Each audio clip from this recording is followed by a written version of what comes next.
Steven, did you know I'm a reading warrior? And by reading warrior, I'm trying to get a book it ticket, so I can go to Pizza Hut and get my free pizza personal pan, like when I was a kid.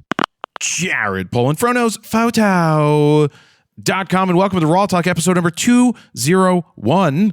Steven's here. Hi, Steven. Hello. I just realized we were just talking about this. I hadn't done an intro because we've been doing the voicemail thing, which I still like doing the voicemail thing, but I felt like doing an intro today. I hate the voicemails personally. Why do you hate the voicemails? It just seems so forced and cheesy. It just sounds a little weird. You're weird. Okay, then maybe we don't do a voicemail and I do my intro. I don't know, Steven. We don't have metrics on that to know. I have no idea. We did it once as like a joke, and I think from there you kept doing it every week, and I'm like, I guess this is going to become a thing.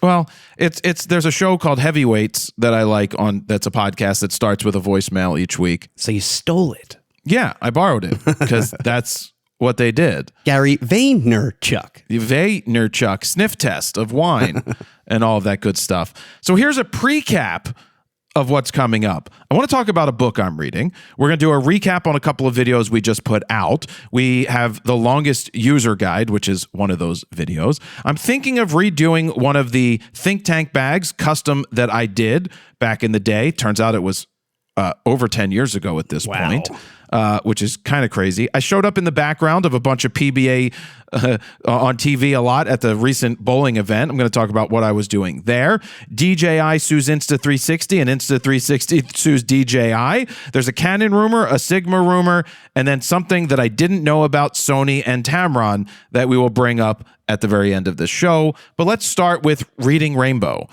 It's in a book. Take a look. It's Reading Rainbow. I can go anywhere.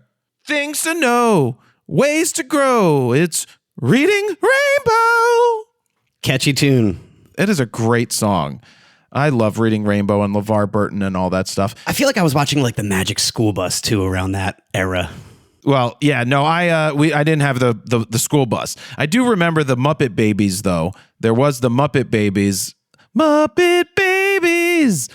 Do do do do do do do do. Do you remember Dinosaur? And they had that one dinosaur baby. Not the baby? Yeah. Well, that's Dinosaurs. I never watched it.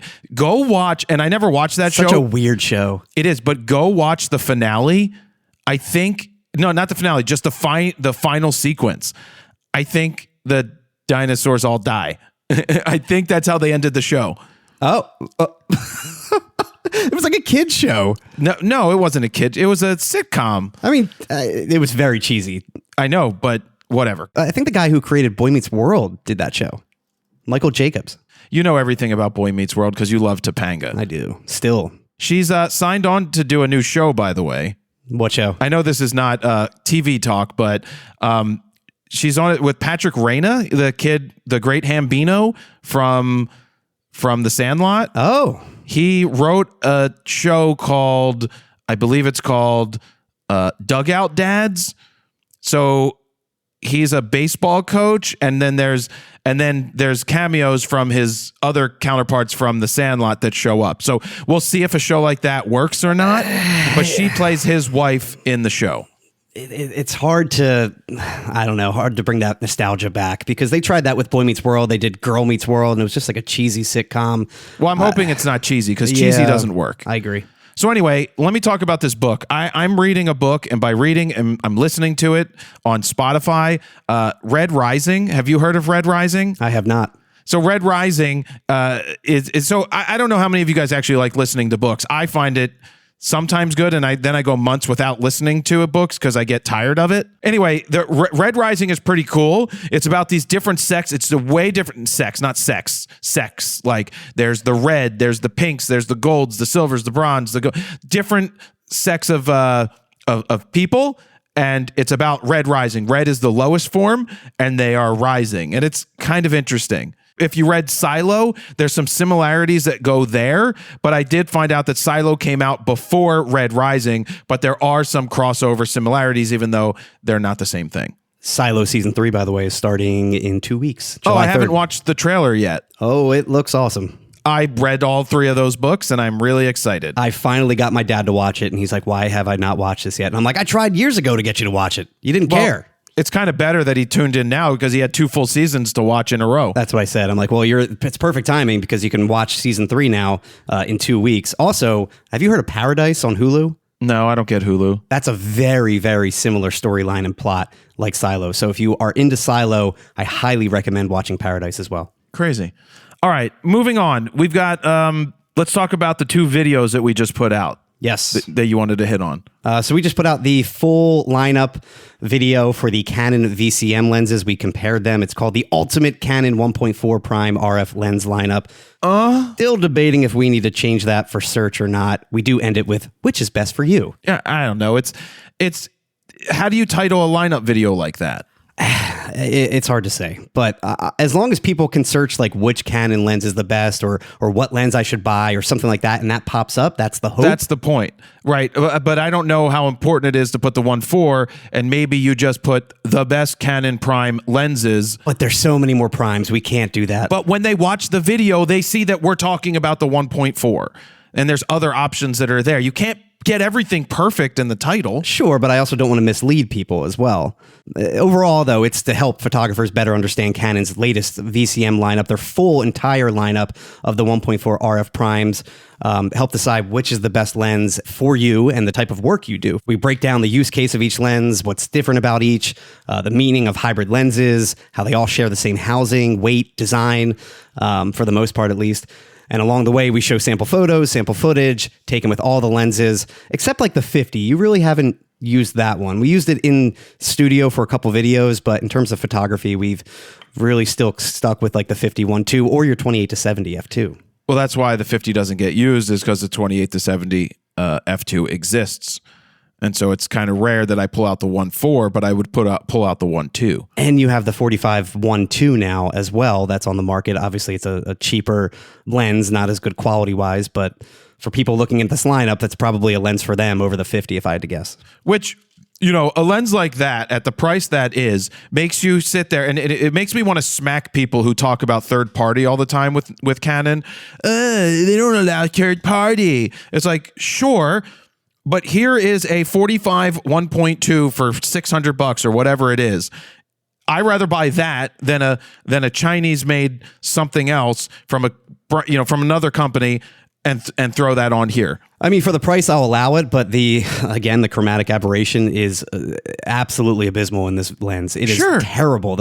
I just shot with it a month ago at my niece's first communion, and all of the 45-1.2 images have some crazy green, like haloing and fringing around the highlight areas and around her that's separating the background. And it was very hard to remove in post. And I used most of the ones that I shot with the 85-1.4 VCM lens because it just optically was so much sharper and better. Well, yeah, those are going to be optically better. So just don't expect the best lens quality ever, but if you're looking for a replacement for the nifty 50, a cheaper alternative to something like the 50-1.4 VCM, that 45 is stellar for that 100%. Price. For the price.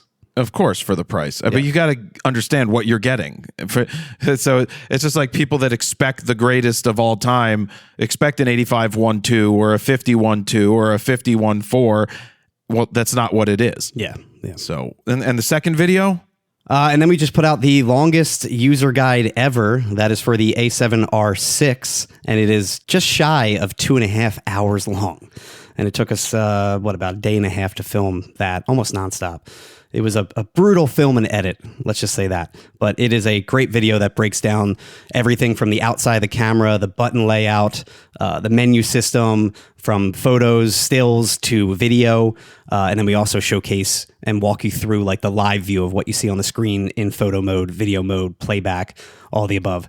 It's a really great video if you're looking at a Sony camera and aren't familiar with using a Sony camera, especially the A7R6. Well, I'm personally appreciative of people that put out videos similar to what we do in different avenues.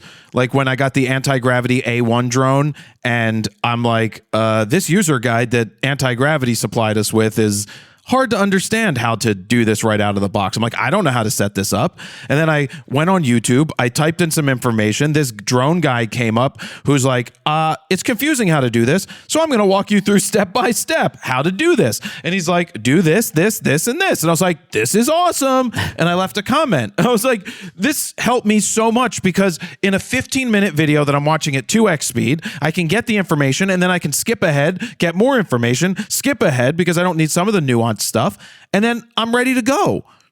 Well, it's funny that you say that because I'm actually reading some of the comments, and the last 2 comments that were left on this video You suck. are very positive.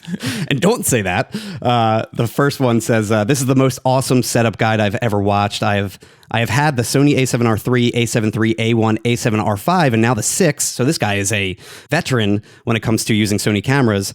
And he says, I learned so many truly helpful tips in this video. I am eternally grateful for your great video. And then the other guy says, no idea why, but I watched the whole thing, even though I don't even own the camera. Super well explained. You are the best, Jared. Maybe someday I'll upgrade my Sony a7R II. That's interesting that Sony users are watching this video. I would assume, like, I don't need a setup guide for a Canon camera or, well, at this point, really any camera. But when I was just a Canon photographer, I really didn't need a setup guide because I used Canon my whole life at that point. So I knew how to set it up in and out. So I am surprised that, hardcore Sony users are watching this video. Well, I think it's very similar to why would someone watch wristwatch revival, right? I watch that channel on occasion when they show up. It's a guy who takes Rolexes or random watches and walks through the entire process of taking it apart, what each thing is, putting it back together, fixing it, and there's also the guy who does the MREs, the meals ready to eat videos. Steve. His name's Steve, right? What he goes, okay, nice. Yeah. We watch all his videos, and I don't know why, but I just get sucked into watching them.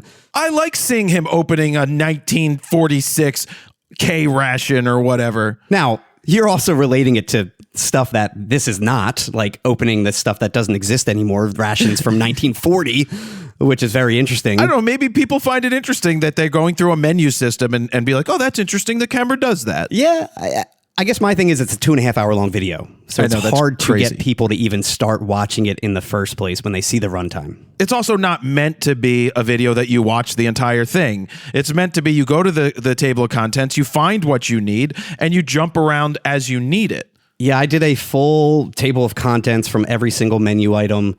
And I even listed the plugs in there too if you wanted to skip them. So, I mean, it's all there. If you have limited time and you just need to look up certain sections in the menu, you can simply go to the table of contents and find that section. And I know a lot of people, not a lot of people, but there are creators that will create a guide and sell it. I mean, a 2.5 hour guide, do you know how much value there is in what we just put out for free? We certainly could sell this for sure. It takes a lot of time and effort to put something like this out and a lot of prep. Like what people don't see is the behind the scenes of me and you going through the entire menu system together before we hit record to make sure we're on the same page and saying the correct information. Even today, there's still stuff that confuse both of us or we're not familiar with. And we skip it. Well, or we might have to look it up beforehand and just be like, okay, this is what it is, but we don't use this, or you're never going to have to dive into this, or, this is what it's used for, but 99% of the time, you're not going to use it, blah, blah, blah. But that is the hard part these days is these menus run so damn deep. And there's so many things that these cameras offer that it takes forever to film and edit these. And again, the runtime is just getting longer and longer. We've never really broke 2 hours until last year. And now everything is over 2 hours, every user guide. It's a lot. People don't know that we actually tape my foot to the floor. The way that I sit with my legs crossed, like my leg crossed, my right leg over my left, we have to, the floors are slippery upstairs for some reason. And with the way that I sit in the chair, my foot kept slipping. So then we were like, well, let's put gaff tape under your foot. So we put gaff tape under my foot and stick it to the floor the entire time that we make the video so that my foot stays in place and doesn't slip. Do you remember I used to also film these standing up? And I would be standing up for like 4 hours straight trying to film. And now I thankfully have a very comfortable chair when I'm filming behind you, like the over-the-shoulder look at the camera. But yeah, these used to be really tough to film back in the day, and we now have a pretty good setup upstairs. Yeah, they're hard to make. We give it away for free, but from a business standpoint, we know that over the years that a lot of our new subscribers and people that find the channel come from these beginner educational videos. And when we get them in there and we use our own plugs in the video, because it's 2.5 hours, so we do our own commercials, sign up for my email list. But that's like 4 minutes of commercials for a 2.5 hour long video. I know. It's really not a lot. Yeah. But we do Squarespace. We do mentorships. We do Orange Box. All of those things. So now we're debating if we go do the Nikon Z5 II, which we probably should just do because it's a basic beginner camera. Well, and thankfully the Nikon menus are a lot more simplified than something like the Sony menu. I think the Nikon menu is the best menu out there. It's so easy to go through. I love the quick toggle switches they have as well. It's really well organized, but that should take us much less time to run through, I think, as much as I'm dreading filming it. But I do think the Z5 II is a massive camera that will sell well. I mean, it's been out for over a year now, I think, at this point. We're pretty late. Companies should be paying us to make these things. And I said it for years. I said for years that Sony or Canon or Nikon should include our user guides in their, like a QR code in the box. The hard thing, though, is like firmware updates. Right. Well, that's just one of those things. But I always said one of the things I always said even when I worked at Ritz Camera was an educated consumer is less likely to return their camera. And so that if I take the time to show them properly how to set up their camera in person when they're at the store, or give them some tips and tricks to get them going right off the rip, they're less likely to blame their camera for taking shitty photos because now they know how to use their camera and they're less likely to return it. So by offering free education, you are in essence saving your sales and not getting returns or having to give refunds because people know how to use their camera.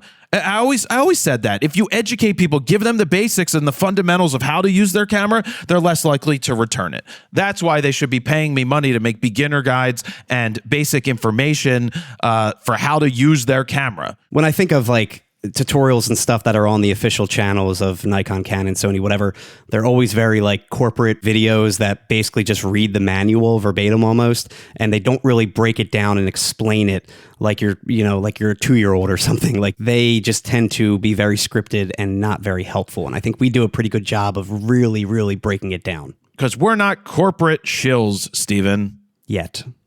Well, it depends who's writing the biggest check. Exactly. It doesn't hurt. What? It doesn't get hurt to get paid to do those things. Now we're not getting paid to do that Sony video. We're not. We just make it and try to make. We know we're going to do well in the long run. So anyway, speaking of doing well in the long run, did anybody see me in the background of the bowling championship the other day? My father-in-law did. Oh, really? Yeah, he's a big bowling fan from back in the day, and he just happened to turn the PBA on and saw you in the background. Yeah, they don't get happy very much so when I show up in the background, but... Well, Jared, you got to stand out. I got to stand out. You're still going to see me if I'm wearing black. Like, do they try to make you wear black, by the way? No, they gave up on that. They just tell me not to be on set or be seen in the, like, want to be seen. And I try very hard to not be seen. I try to be in the places where the cameras aren't pointing, but there's like 15 cameras, so I can't always know where the camera is going on the TV. There was an unfortunate thing at the end of the event that put me really square on the TV when I was trying to be cognizant of going out there. So when EJ Tackett won,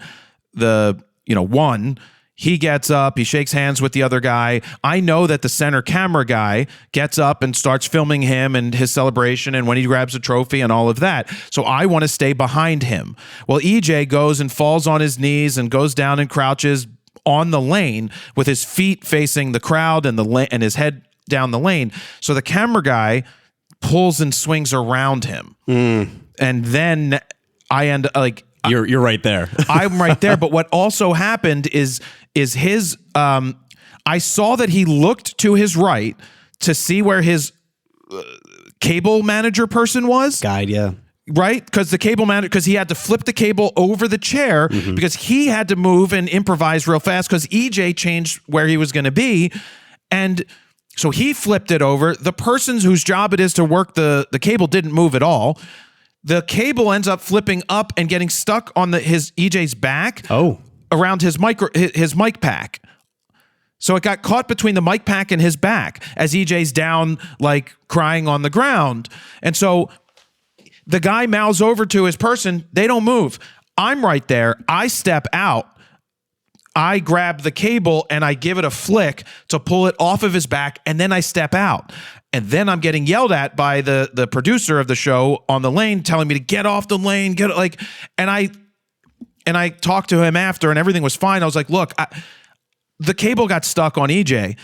The woman wasn't moving to do her job. The camera guy who walked around me a few seconds later was like, thank you. Yeah. Said thank you to me because I saw what he was trying to do, and the person's job it was to do it was failing. And so when I talked to the producer guy, I was like, look, I know you don't want me on set in those situations. And I was behind, and unfortunately he swung around, and then it got stuck and the other person wasn't moving. So I did it.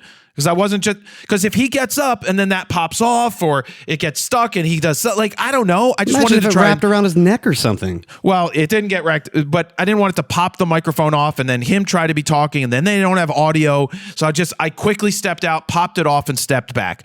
I took the yelling. It's fine. It's probably some sort of union issue, I'm sure. Like you're not insured by them or something like that. And God forbid something happened. It wasn't that. It was just being seen. It was being seen. But you're not being seen. You're helping. I know. But I'm holding a camera. They don't want to, I'm holding a camera. I'm not the cable person because the cable person failed to do their gig. Was that the secret camera you were using? Oh, yeah, the secret camera that's blazoned on TV. Go find it.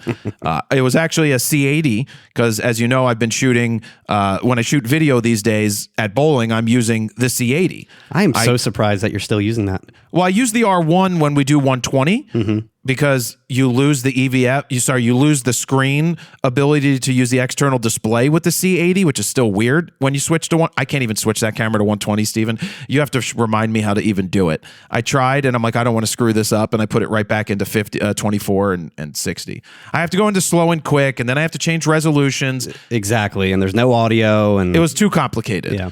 Too complicated. They need to mimic the menu of the EOS series at this point. Yeah. Well, some people don't want that. I mean, whatever. Well, I'm not saying revamp the entire menu, but at least that part. Like the fact that you have to then go into a dedicated slow and quick or slow and fast, whatever Canon calls it. It should just menu. supersede it. It should just be listed with all the frame rates, and you just pick your codec and frame rate and done. You don't have to go into a whole separate menu to change it. Exactly.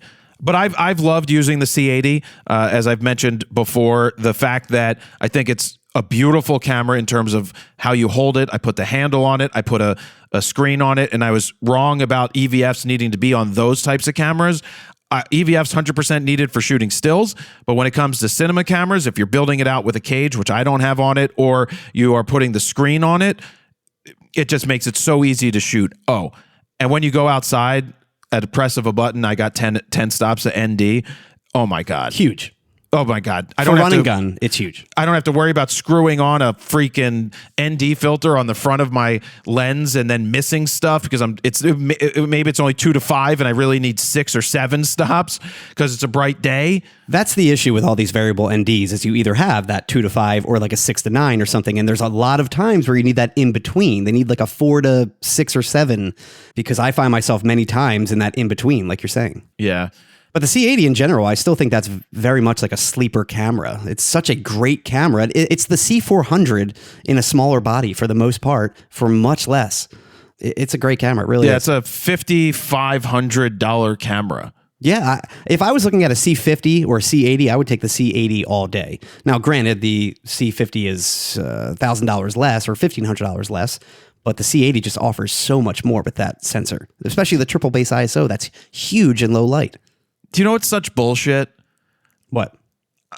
I go on Abe's of Maine. They screwed me way back in the day. Oh, geez, they're still around. Yeah, but like you go on their page, it's like $48.99, and it's like holiday special deal, $950 off. But if B&H doesn't have the same deal, I don't think it's real. Well, I always thought they had, what was it, gray market products? Yeah, gray market products. So I'm trying to see, it says factory, new, fresh. import model. Yeah, exactly. See, they are fucking scumbags, continually fucking scumbags, even to this day, selling gray market shit. Oh my God. Now, let me explain gray market shit real fast to you. There's nothing inherently wrong with gray market. It's the same camera that you get here. The only difference is it does not come with a US warranty. So if there is a warranty issue, you have an issue with your camera or your lens or whatever you buy, you then have to ship it back to wherever the warranty card is. So yes, you may have saved money by buying it, but when it needs to be fixed, you get screwed. And I think they're able to go around the official MSRP just because it is a gray market product, so they can kind of list it whatever price they want, and it's always significantly cheaper because of that. In the past, there's been some websites out there that people would email me like, oh, they have this for like $1,200 less. And then you read, it's like, doesn't come with the charger, doesn't come with the battery. So they were stripping it out and just giving you the body, even though it's supposed to come with all the accessories. Then they make you buy that stuff. I'm almost certain I bought a Canon flash from Abe's of Maine probably 20 years ago at this point, and it was significantly cheaper, I will say. And hey, it does work. It is an actual Canon flash, but it's a gray market flash. Well, what I was going to say about that is there's certain items that there's no problem buying gray market because you're not going to send it back to be fixed. And if you can save money on certain things, then it totally makes sense to do so. Like a gray market battery is still the same battery, and you're not going to do a warranty repair on the battery. So as long as it's an official Canon battery with the sticker, I wouldn't worry about it. Yeah, never buy a lens or a body. That's gray market. Yeah, unless you're at the used. Well, no, even if it's a used point, because you still have to send it out to get fixed potentially. Yeah. I also got in the mail the other day from Canon 2 Pelican cases. Yeah, 2 Pelican cases with C400s, the C400 kit, because I asked for them for something that ended up falling through, but Canon hooked me up in a matter of days. I was like, hey, would you be able to do this? This is what's the idea. And they're like, let me see what we can do. And they sent out 2 C400s with the PL mounts, the RF to PL adapter, so that if someone wanted to use PL mount lenses to do recording, they could, with all the batteries, with all the accessories, with the AC and power adapter. Canon hooked it up. So unfortunately, we're not going to get to use them, but I'm going to end up making a video about the C400 and the C80, just showing these cameras side by side. I just think that the C80 is such an incredible cinema camera. They have the same sensors. They do the same thing. One's more expensive and one's more on a higher end with more inputs, but yeah, the C400 is more streamlined for broadcasts and stuff like that, more SDI inputs, all that kind of stuff. But the C80 is such a great camera for, I think, our like hybrid type of shooting market. For running and gunning, I am absolutely loving it. So never thought I'd see that, but now that I'm a cinematographer, Steven, now that I shoot shows as an actual shooter of a show, now you just need to edit. No, that's never what I want to see you do. No. Sit down and edit a video. No, thank you. No, thank Instead you. of just putting a single clip in a timeline, cutting off the front end and the back end and exporting. That's what you did in 2010, 11, and 12 before That's what you still do editors. if you have to put something out. Yeah, well, because, yes, but whatever. So one of the things I haven't done in like 11 years, and when you and I were talking about this yesterday, is 11 years ago, I released the Think Tank version, the retrospective, but the Fronos Photo version, the stealth bag done with, it was done with ballistic nylon. I released my own camera bag, but I love the Think Tank retrospective, and they were able to produce me 300 of them, and I sold them. I didn't realize it was 11 years ago. So I'm actually revisiting the idea of making a version 2 because they've updated the retrospective 30 to a version 2 or 3, which now has like a water bottle compartment, a bunch of different upgrades, a zip compartment for the top so that you could actually zip it shut. So there's a bunch of different options that there are. So I'm entertaining this. The prices have gone up, but then now I realize it's like 11 years later, it's really not as bad. I cannot believe it's been 11 years. I'm looking actually at the promo video that we shot for that back in July of 2015. Wow. Yeah. I had no idea it was 10 years, 11 years. I feel like that wasn't even that long ago. I was thinking like 6 years, maybe. The bobbleheads, was that also like 11 years ago? It's probably longer now. Oh, man. We are old. Yeah, the reason I bring this up is, are you interested in this bag? Send us a text to the text line, which I'm bringing up right now when I find the proper number. It's 313-710-9729. I'd be really curious how many people would be interested in picking it up. I'm probably going to do it, but I have to pre-buy 300 of them, which is crazy. I did talk them into putting a new Pixel Pocket Rocket in there, the new one with the zipper that's custom iShoot RAW, so that's going to be cool. But yeah, I got to pre-order 300, and it takes like 6 months. Would you still keep the overall black stealth kind of look of it? Yeah, I'm going to keep the same look. They've changed the bag slightly. So there's like these grommet holes in the front. I don't know what they're for. I don't even think I think they're just ornamental. But yeah, I want to use the ballistic nylon because I want to be different than what they currently sell. And it has the logo on the side. iShoot RAW is stealth on the front. It has Frono's Photo on the inside. And I believe it will come with that Pixel Pocket Rocket when I do it. Will you still have like the red kind of outlining? I think I'll stick with the red. I'm not going to go with purple. I just think red's fine. It's funny because I also thought like purple, and I'm like, I wouldn't go with that color choice. But what if you just did black? Just keep it all neutral. I don't know. I'll take a look. I'll see what we can do. I just know people are into like keeping it neutral and yeah, more but it's on the disguised. inside of the bag. It's not on the outside. Yeah, aesthetics, man. People care about that kind of stuff. I don't care what they care. I'm giving what I want to give, and you don't want to fucking buy it. I don't care what you think. Buy it. I don't. That you think Steve Jobs cared about other people? 100%. No, he didn't. Okay. He's like, oh, well, you would you have taken a floppy disk drive out? Would you have taken a CD drive out when he took him out? He didn't care. We're talking about aesthetics here. That's aesthetics and functionality. He took functionality out and wasn't like, he's like, this is what you need. Leave me alone, bitch. You should just make the whole bag purple then. Fine. I'm going to dip it in purple. We're going to make it rainbow because it's June. Nice. Perfect. Which is a perfect segue into the sponsor for this week's this week's video. This video is RAWtalk is brought to you by Subaru. In the month of June, save big for Pride. Get a free flag for being a loyal customer. I didn't want to finish that statement, Steven. One of our readers sent us, or listeners sent us a picture of them buying a Subaru. They're like, you talked about Subaru so much that I went and bought one. I'm telling you, man, my brother-in-law, he works for Subaru corporate. I know. You're going to buy a Subaru. I probably will eventually. But you like your Toyotas. I mean, my Toyota, I'm just going to run it to the ground at this point. It's a good 10 plus years old. I don't think I'm going to buy a new car again, by the way.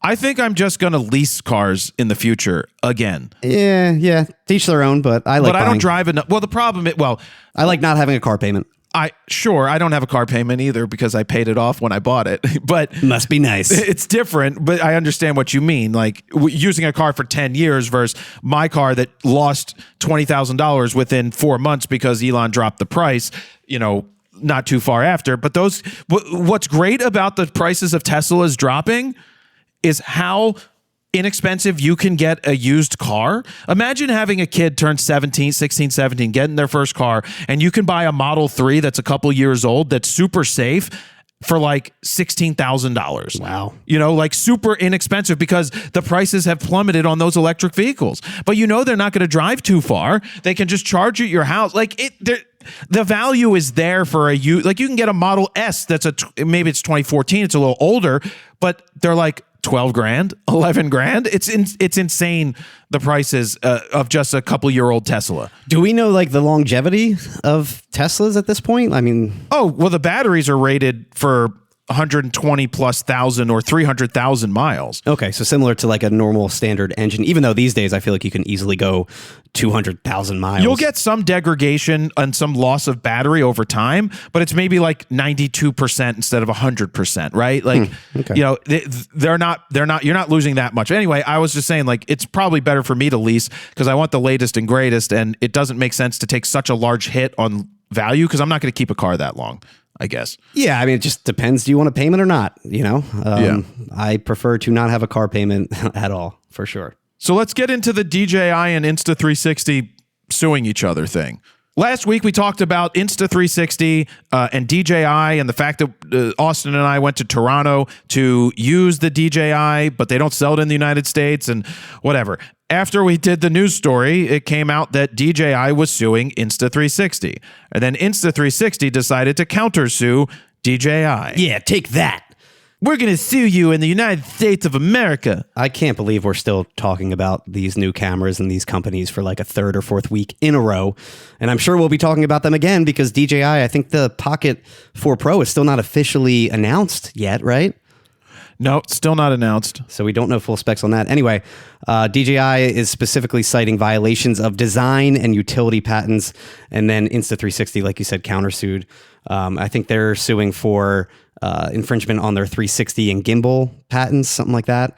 DJI says in their lawsuit, in 2018, DJI introduced the original Osmo Pocket, the first truly pocketable integrated handheld gimbal camera. It has continued to innovate on this design and in 2023 launched the Osmo Pocket 3, featuring an intuitive rotatable touchscreen for precise control.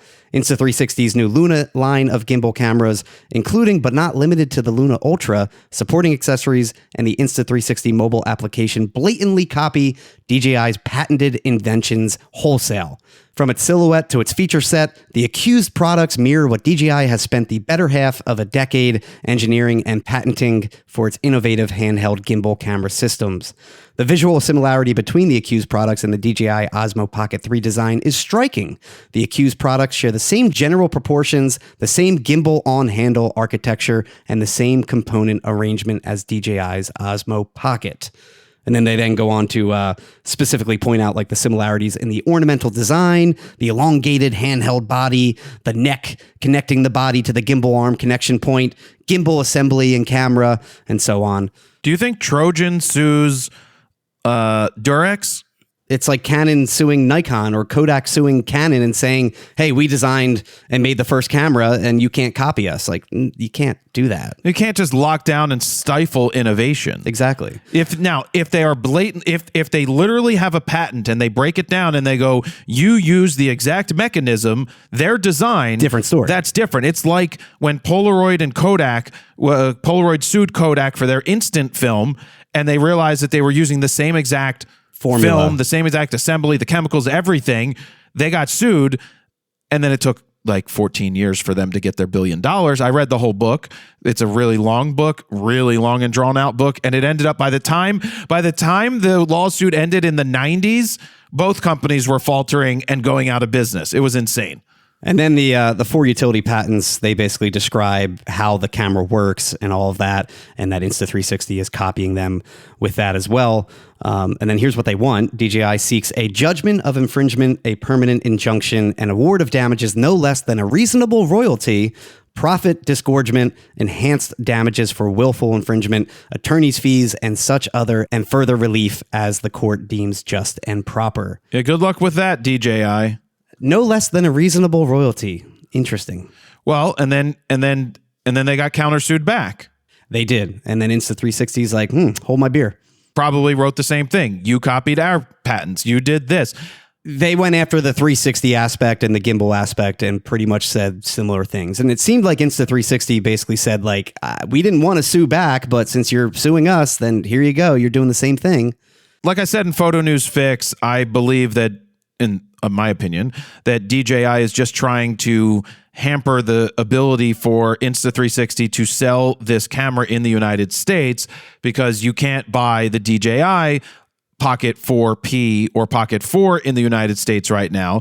And they feel like if they hamper that or hinder it for a certain amount of time, maybe they can buy enough time to get the Trump administration to allow them to sell their gimbal camera here in the United States. 100%. I mean, it sounds like a petty lawsuit to me, envious of Insta360 being able to sell their product in the U.S. And the irony is that they actually filed this lawsuit in the U.S., in Texas. Texas is a shitty state when it comes to protecting people. They don't protect the little guy. They're very business friendly, which makes sense. That's why Elon Musk moved his companies and corporations there from Delaware because he, wasn't liking how the Delaware courts were acting, but the Texas courts were much more friendly.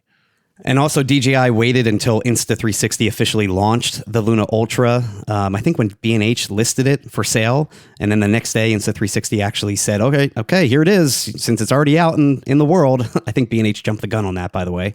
So yeah, it's officially announced, and they filed that lawsuit the following day. And don't get me wrong, like it's clearly a total like copycat with some adjustments here and there, but that doesn't mean they can't make it. So what's this dual lens camera I'm looking at on the news wires right now? So are you talking about the Extra camera? Yeah, the Extra camera. So there is a brand called Extra, not with an E, but XTRA.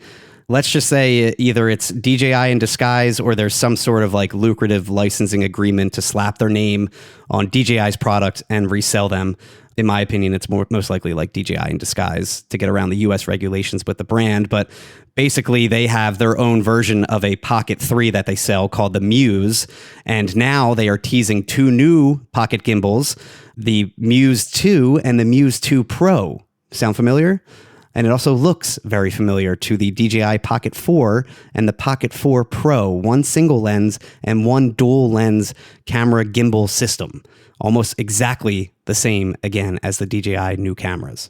And on top of that, they just announced the Muse 2 Pro specs, or at least teased them, and they sound very similar to the DJI Pocket 4 Pro, at least what we know so far. 17 stops of dynamic range, sound familiar? 10-bit log footage, 103 gigs of internal storage, and again, there's 2 models, a Muse 2 and a Muse 2 Pro, just like DJI has out. And the question is, why aren't they suing Extra? If they're suing Insta360, they should be suing this company as well. Granted, they don't have the same clout as Insta360, but still, they are making the exact same product. This is literally the exact same product, which again leads me to believe that this is really just DJI getting around the US regulations and selling the Pocket 4 Pro under another brand in the US. Yeah, well, it's you sue everybody, you sue nobody, unless it's their own brand, like you said. But so this is how you get a Pocket 4 Pro in the US. You buy an Extra, the Muse Pro 2, which is not officially out just yet, but it looks like it'll be another week or two until they officially announce that. Crazy. And we'll see what happens with this lawsuit. I assume they're both just going to be like, all right, let's call it, we're good. What do you think's going to happen? I don't think anything is going to happen. I think it's just lip service. Exactly. And the question is like, is DJI slowly starting to become GoPro, where they innovate, become the king of that invention, and then you have everybody copy you at that point, and then you go bankrupt. Who knows? Yeah. We'll see where that goes. All right, moving on. Boot camp. Quick update, bit.ly/July 18 Fro. There's roughly 7 spots available for the next boot camp, which is July 18th here in Philly on a Saturday. If you're interested in coming, it's a good time to get to Philly because it's after the World Cup leaves and it's after the July 4th celebrations. How crazy, by the way, do you think the World Cup is going to be tomorrow? Why? What's tomorrow? It's in Philly tomorrow again. Well, it's not going to be crazy. Who's playing tomorrow? I don't know. My question is, I have a concert tomorrow night, and I'm like, is it going to be nuts getting there? No, where's your concert at? The Mann Center. It's not anywhere near the stadium, but I still have to go around that area to get to it.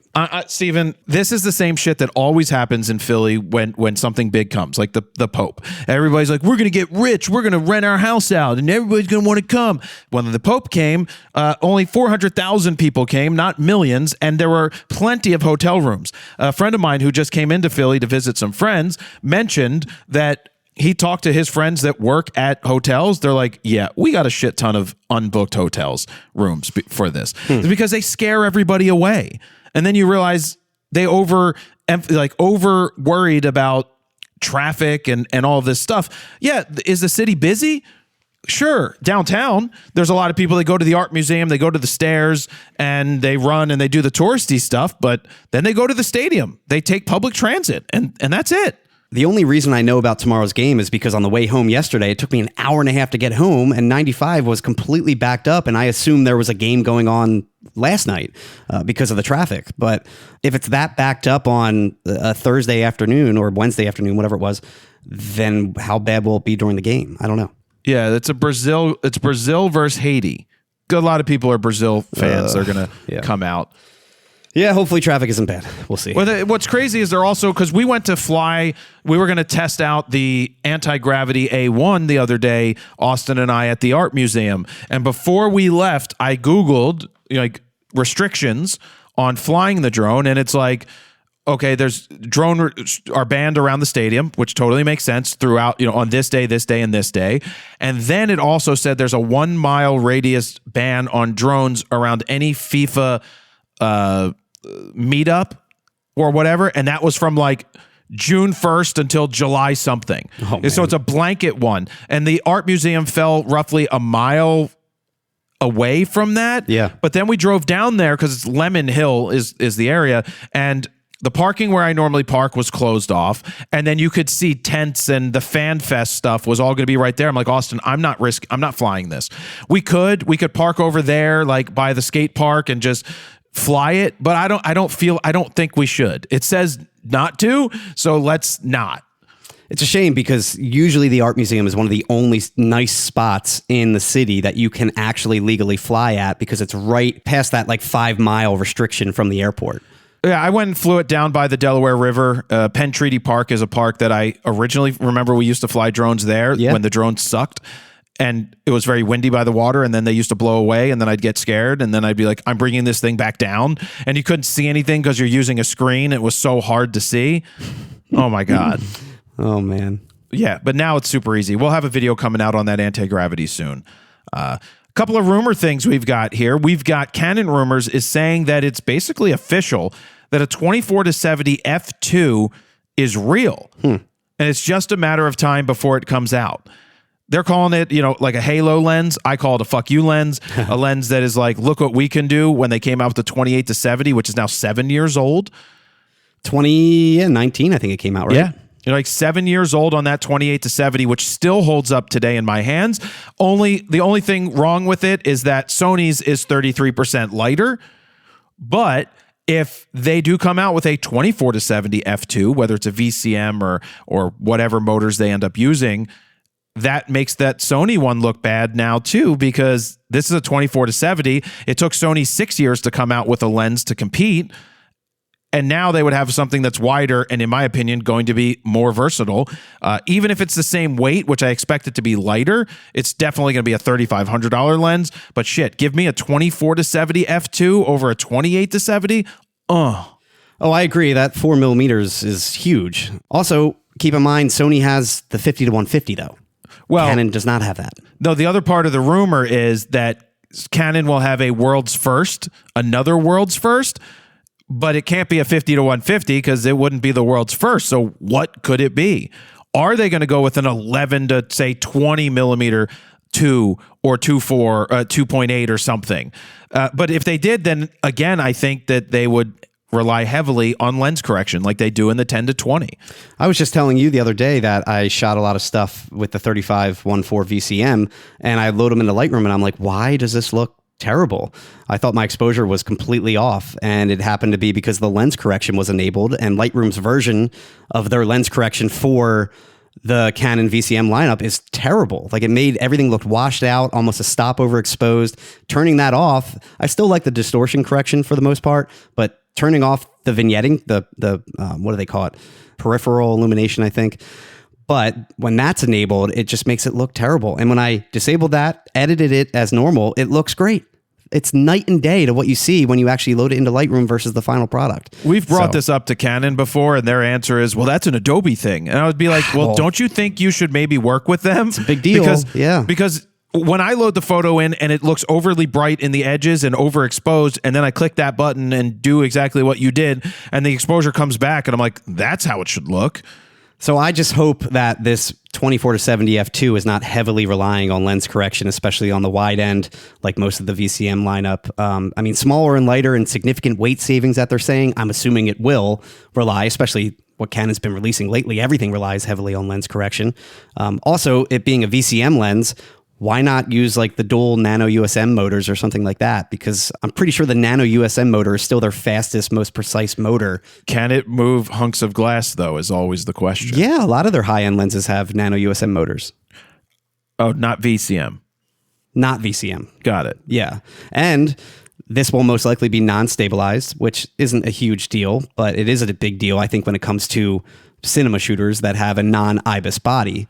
Well, I'm a cinema shooter, Steven, and it's not a big deal. Well, it is a big deal if you don't have stabilization of any kind. Exactly. That's right. How often do you use a 28-70 f2 on your C80? Never, because I have a 24-105, the greatest lens ever for running and gunning. And that has stabilization built in. Exactly. Exactly. You don't need the f2 for that. Yeah, I still think that is the gold standard for the most part. That 24 to 105 28L IS is such an incredible lens. It's expensive, don't get me wrong, but I love that. And I love that it shares the same housing as the 70 to 200, the new 70 to 200. So Well, you I can don't pretty much love swap them. that I need to take both of them on the road and now take up more space in my bag because it's not like the other 70 to 200, but it's the original 70 to 200 is the twisty turn that gets really small, Yeah. except for the fact that it's a real big pain in the ass to zoom with the how far you have to twist it.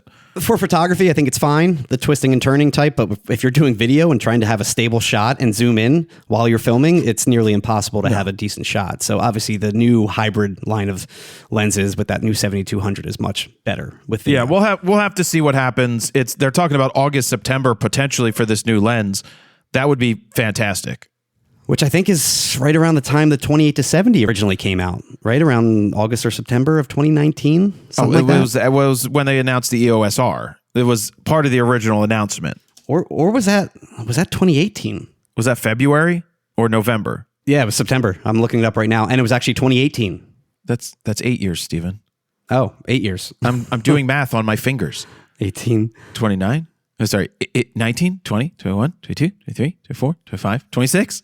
Yeah. It's almost 8 years. Almost 8 years Not old. even Wow. 7 years. Okay. That's a long time. You know what? I can't wait till Fun to Photographer gets 50 of these lenses in. I'm like, holy shit, I get 50 of these to give away? Man. Can you imagine that? That'll be a heavy delivery for sure. It's coming, man. It's coming. And there's also rumors of an R8 Mark II. Yeah. Retro. We'll see. It's not going to be retro. That's what they're It's not going to be saying. retro. Fuck what they're saying. Okay. I will shave my beard if it's retro. Okay, Manny Ortiz. I don't give a shit. I might shave it anyway tomorrow. You should shave. Thanks. Asshole. Your fro is now becoming the beard. It's all in one now. I mean, it's nice and thick. It's nice. I've never seen you grow your beard out this much. It's never grown out this much before. Thick and lush. It is thick and nice. It's not even terrible. And it's not too much in the gray world. It's not terrible. No. I mean, it could use a nice little trim, but I'm not doing a trim. It's going to get buzzed the fuck off. Completely. So anyway, those are the rumors for the Canon front, but there was also a Sigma rumor of an ultra wide angle zoom lens that ends at 20 millimeters. What do you think it is? Like a 12 to 20, a 10 to 20? well, my question is, I'm looking at your favorite website, Sony Alpha Rumors, that posted this. Is this an actual leaked image, or is this just like a filler image that he put up? Usually when he puts the big SAR logo on front of it, I think it's a leaked image that he wants to show that he's important and their logo is on it. So if anybody else uses it. Yeah. Well, I'm asking that because this looks like a Tamron lens. These switches look identical to a Tamron switch, like the AF switch, whatever that other switch is. The zoom rings look like a Tamron lens. This does not look like a Sigma lens. Sigma has completely different switches. Unless they're changing it up for this specific lens, I don't know. Update. I corrected this rumor. This is likely to be a lens not made by Sigma. Oh, there you go. Good call, Steven. Did he just post that? It's on the website now. There you go. Okay, that makes sense. Yeah, losers. It's probably a Tamron lens, though. Wow. What could Tamron be making that's a wide angle, ultra wide angle fast lens? Well, one, we know that Tamron does not do primes. They always do zooms, and they're always budget friendly. So I assume it's going to be like a 14 to 20 or something like that, and probably like an f4. Well, so on the Smaller, lens, you see 67 millimeter type lens, like they well, you always do. see 20, you see 18, you see 16, which means you see 14 is probably before 16. Well, and you can see the marking next to the 16 too. It still keeps going. So So it's at least a 14 to 20. or maybe they'll be like 12, or maybe they're doing a 10 to 20. I mean, Canon has a 10 to 20. Maybe it's an f4. The only reason I don't think they are is just because, again, it's Tamron, and based on their past, they've always stuck with budget-friendly and cheaper type lenses. Now, if this was Sigma, I would say all day, for sure, they're making that. It could be a 10 to 20 f4. Could be. Or variable. Maybe they'll be like it's a 2.8 to 4, and it's a 2.8 at like the widest, and then within a second it's something else. True. Yeah, we could see that. I don't know. We'll see. Because Tamron, like I said, they usually stick to the budget-friendly stuff. Maybe this is different. I wish they kind of had two lines, kind of like Sigma, where they have contemporary and art. So, something for budget-friendly people and something for people that have money and want the best of the best. But Tamron really sticks to that niche audience of just beginner. Now, speaking of Tamron, this is something that I never knew. I maybe I did know, but just didn't realize it or remember it, is that Sony owns a 15.35% stake in Tamron. I had no idea. Yeah, I had no idea that they owned that much or that they owned any of Tamron. Do they own any of Sigma? I don't know if they own any of Sigma. I doubt it. I'm curious if that's why they allowed for, the E-mount to be opened. Well, I bring this up because there was reports or news that a company called EACHOTHER or something now has a 17.38% stake in Tamron, which is up from like 10%. So they now own a larger stake.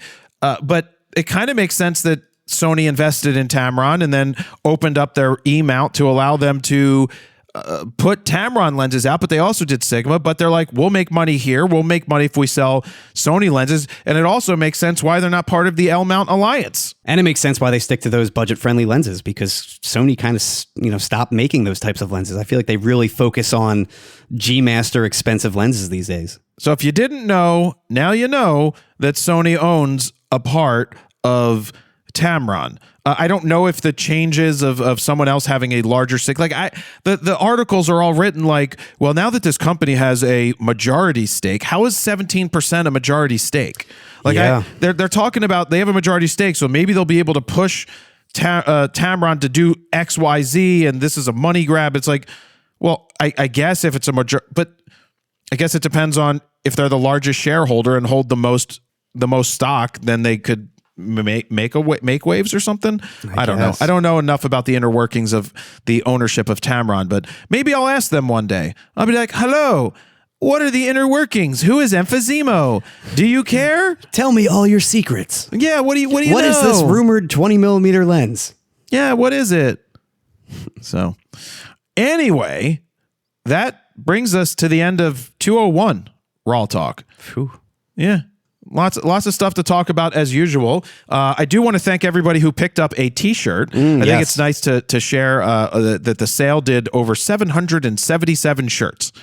And you shipped every one of them. I shipped every one of them, including a few wrong, but not a bad percentage of mess-ups that I know of. So a big thank you to everybody who took part in the anniversary sale. Thank you guys very much for doing that. I obviously don't make a shit ton of profit on selling those shirts because I sold them at $16 a piece, but I am going to be redoing the store, going to be working on new designs and some drops because I'm taking the store back over, or already did take it back over, and doing the fulfillment because it is far more profitable to do it yourself. And with the efficiencies that we have with Shopify these days, the label printing, the fact that everything's bagged and tagged already, it just makes it so much easier to do the shipping if I'm here.